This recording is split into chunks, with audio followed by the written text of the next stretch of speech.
Hey, what's up, everyone? This is Paul T. I promised you guys a trivia video to follow up to Trickle Down Autonomy. I mentioned in my thank you video that I did that I was going to talk about some of the things that were going on behind the scenes and some of the equipment I use and things like that. So that's what I want to do in this video. So starting off, you guys know that I use a Canon T6i, and I was grateful to have been able to do a 2-camera setup.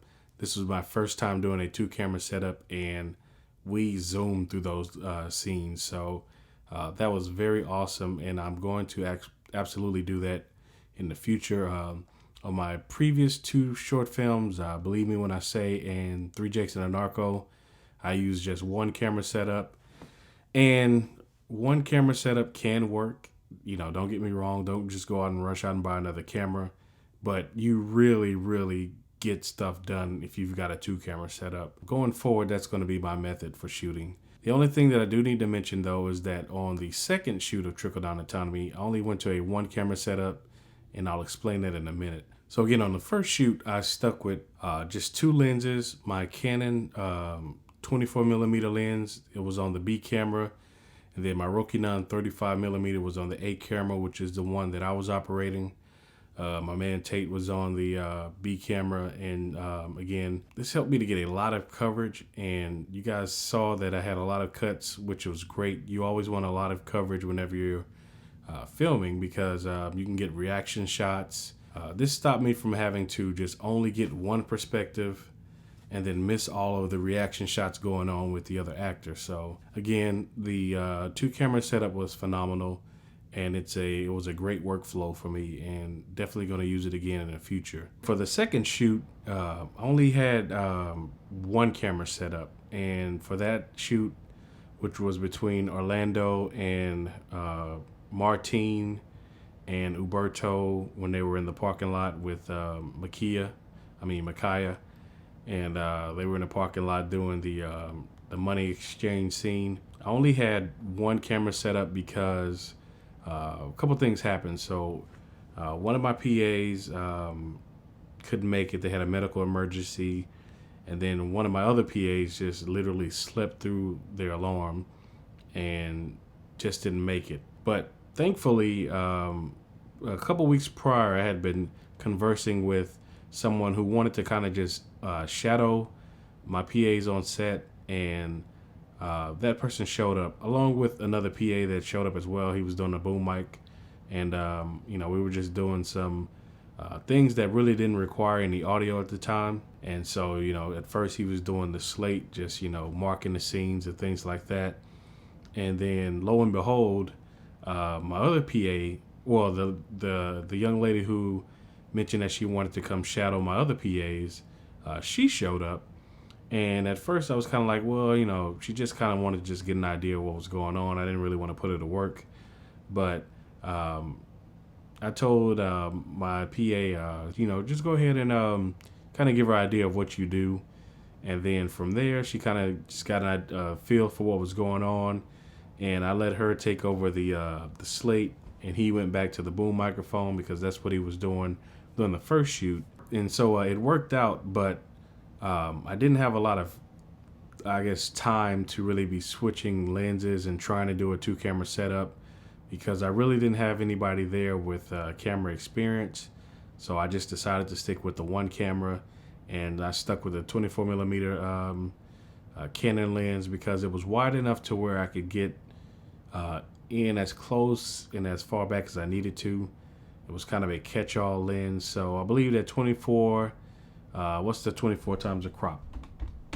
So the 24mm lens itself, with the 1.6 crop factor, shoots more like 38mm, so which is close to 35. So a lot of movies are shot in that 35mm range, so it worked out. That's the decision I made. The scenes where you see they're in a parking lot, and then the scenes where you see Diego / Orlando Reyes looking out into the distance at the water going and stuff like that, all done on the Canon 24mm lens. Another interesting fact is that all the scenes that we shot were shot in one place. So we used Herman Park here in Houston, Texas, A lot of the scenes looked like they were shot in different places, but we just shot in different parts of the park. One thing that happened is that we were going to shoot in the Miller Outdoor Theater area, but it turns out that was private property, and so we got booted out of there by the security.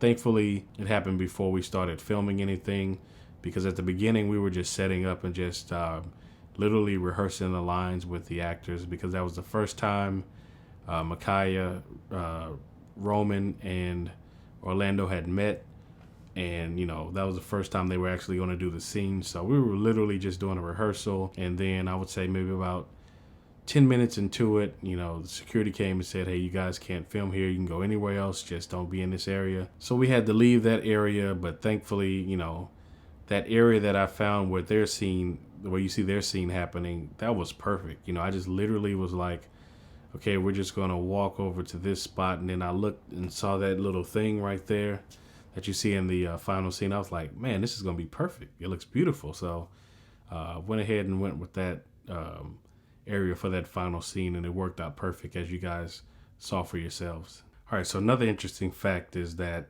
when I first met Roman, initially, during the whole casting process and then actually meeting him in person, his name was Lawrence at the time, Lawrence McPherson. And when we actually met to shoot his scene with Orlando and Micaiah, his name had changed to Roman. And he had told us that day that, he was now going by Roman McPherson. I was like, okay, I'm probably going to screw that up a lot. I gave him a heads up. And of course, throughout the shoot, I kept calling him Lawrence, or I kept calling him Randall, or, I was just screwing it up. But, he's very forgiving, which was great. And then I was finally like, okay, well, let's just call him Congressman Wills, because that's what his character was, to kind of keep down confusion.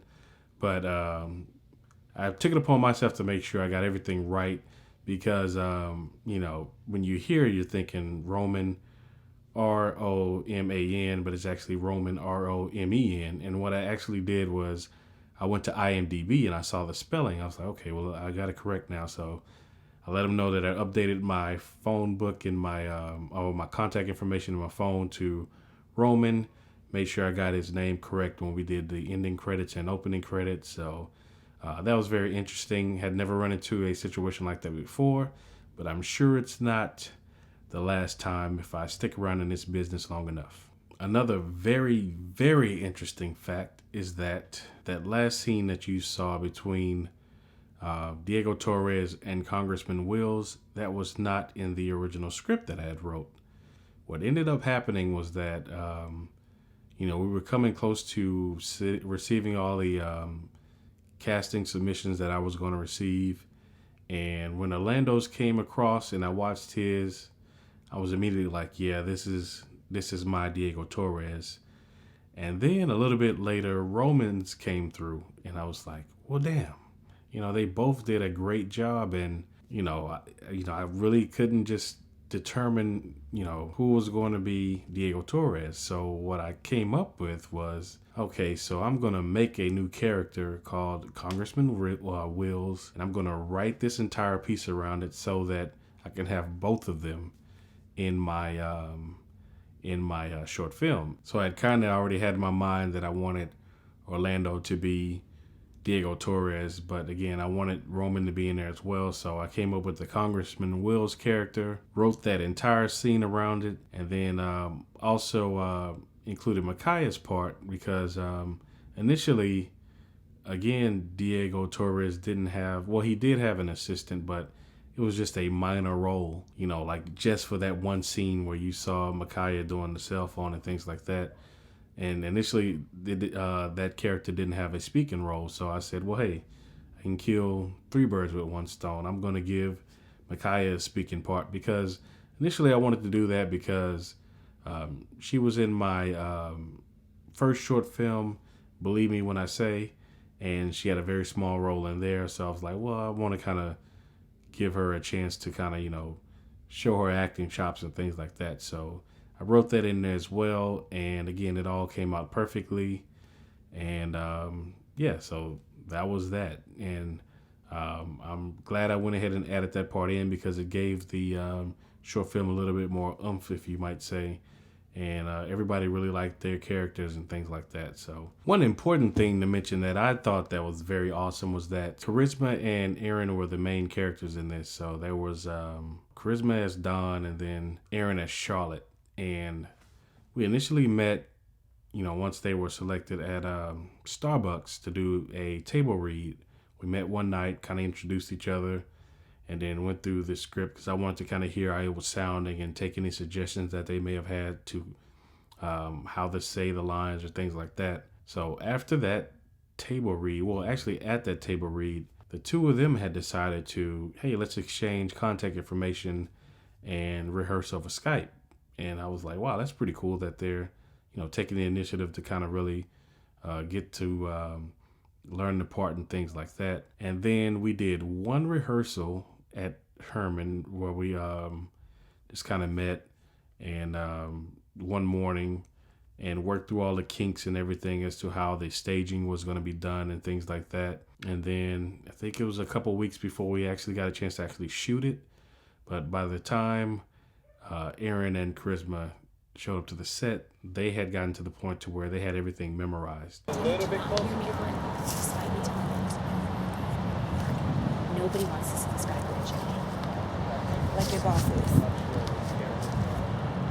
Did you know that someone gave Diego info in real time last night when he ambushed my asset?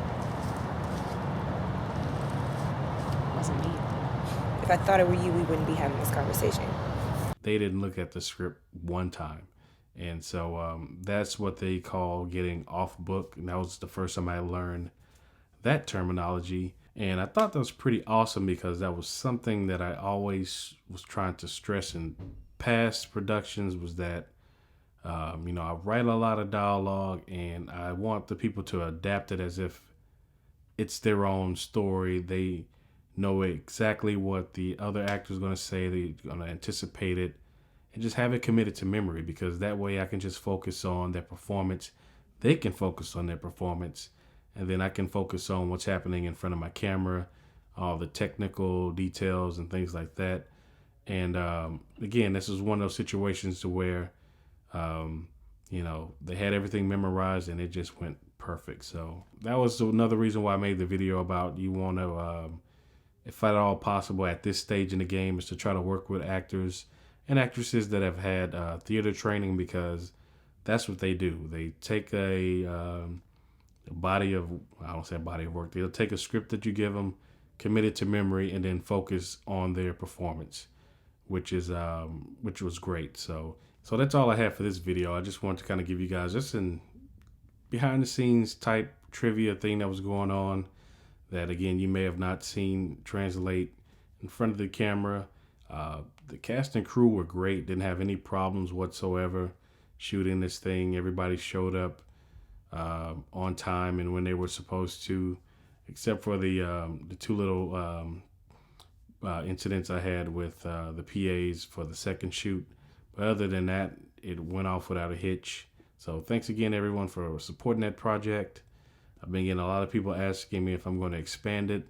And again, it was just supposed to be a one-off project, but I may consider doing more with it. Like, I don't necessarily know about turning it into a web series, but maybe doing some more that are related to the storyline and maybe bringing some of the characters back and things like that. Anyway, this is Paul T. Thanks again for watching, everyone.